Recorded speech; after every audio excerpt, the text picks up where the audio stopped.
តន្តកម្ម10តន្តកម្មគឺសេចក្តីខុសដែលសាមណេរធ្វើឲ្យខុសហើយភិក្ខុត្រូវធ្វើទោសមានឲ្យដងទឹកជាដើមដើម្បីឲ្យរាងចាល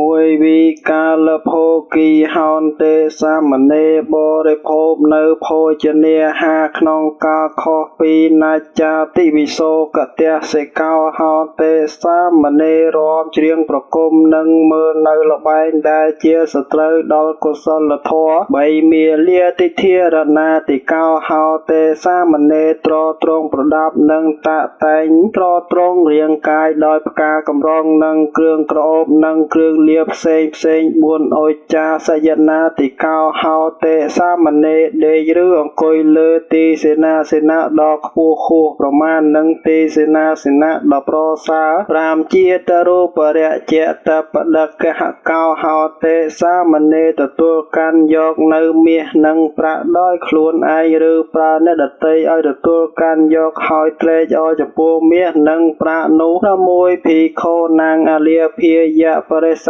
កតិសាមណេរព្យាយាមដើម្បីនឹងឲ្យសាបសូន្យលៀបរបស់ភិក្ខុទាំងឡាយ7ភិក្ខុនាងអនាថាយៈបរិសកតិសាមណេរព្យាយាមដើម្បីនឹងមិនឲ្យជាប្រយោជន៍ដល់ភិក្ខុទាំងឡាយ8ភិក្ខុនាងអនាវាសាយៈបរិសកតិសាមណេរព្យាយាមដើម្បីនឹងមិនឲ្យភិក្ខុទាំងឡាយបាននៅទីលំនៅ9ភិក្ខុអកោសតិបរិភាសតិសាមណេរជេរប្រតិចនៅភិក្ខុទាំងឡាយ10ភិក្ខុហេភេតេតិសាមណេរញ៉ាំងភិក្ខុទាំងឡាយឲ្យបែកចាកភិក្ខុ